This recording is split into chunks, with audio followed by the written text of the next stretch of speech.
Bonjour, une vidéo pour faire le point sur le projet BAC.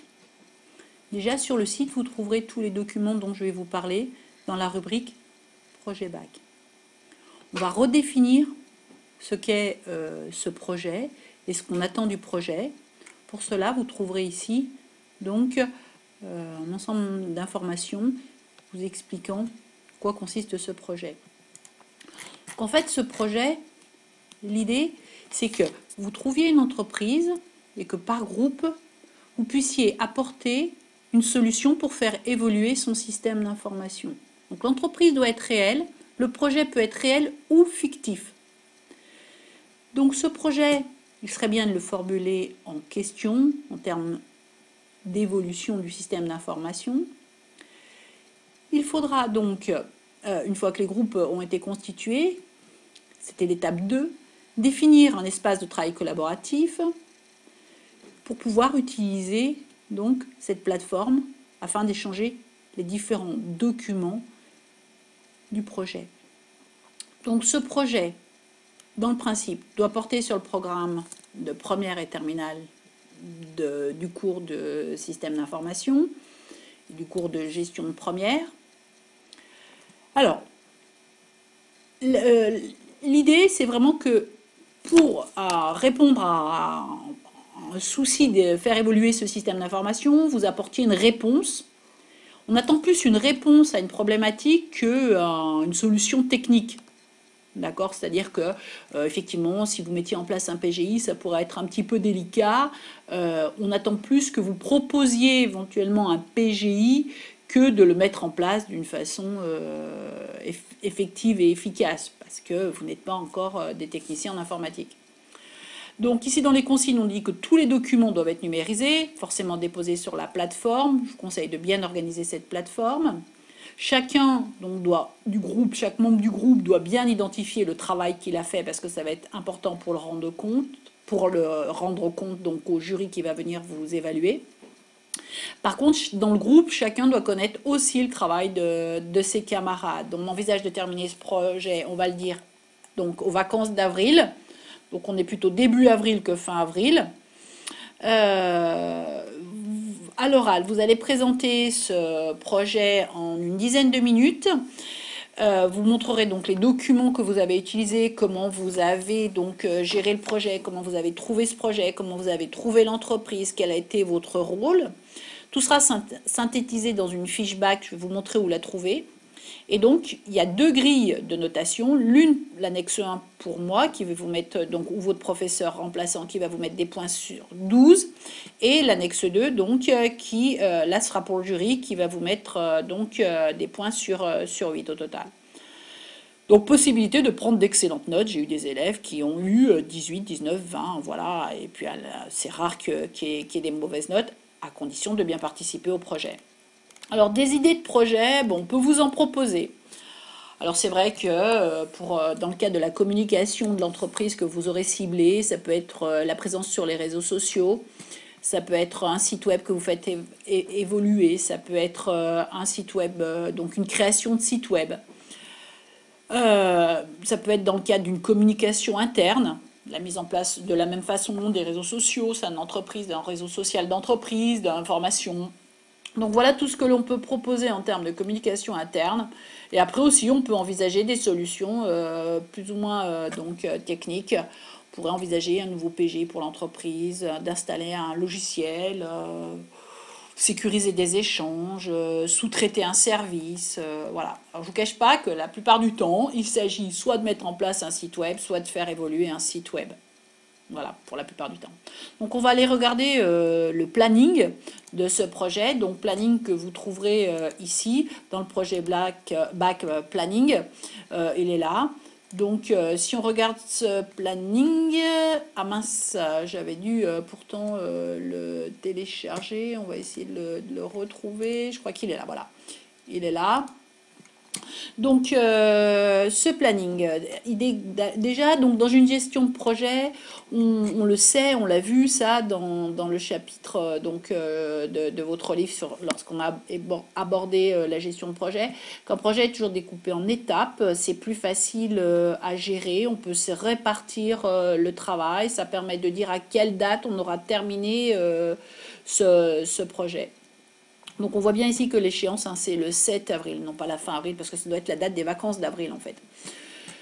Donc on peut penser qu'il y a une première étape qui est l'avant-projet, avant de se lancer dans la réalisation. Il va falloir donc, vous avez dû cibler dans une étape 1 qui était donc de choisir des entreprises, au moins chacun une entreprise que vous avez présentée dans une fiche de synthèse de cette entreprise, déposée sur votre espace de travail collaboratif.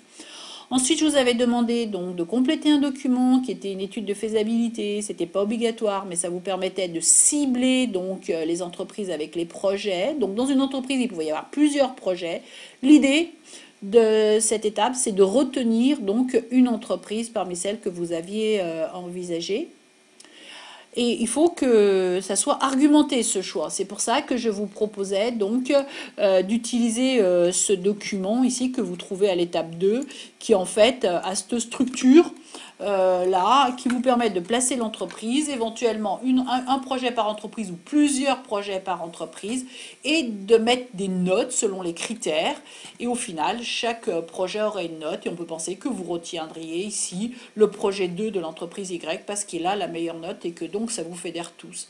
Sur ces critères de choix pour ces projets, ici, moi je vous ai donné des idées, A, B, C, D, mais ceci dit, vous pouvez mettre ce que vous voulez. Hein. Meilleure communication interne,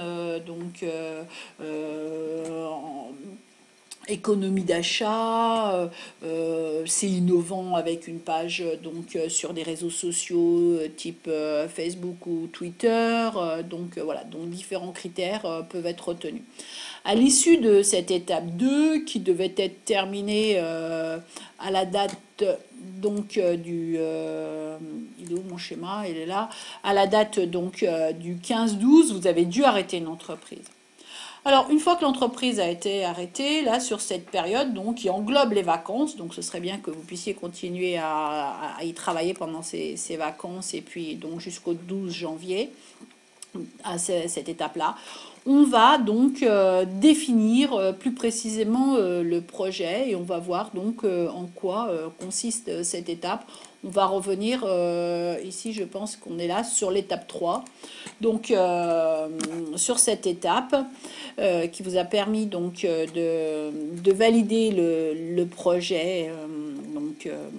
On va pouvoir définir précisément les objectifs du projet. On veut un site, pourquoi on veut un site?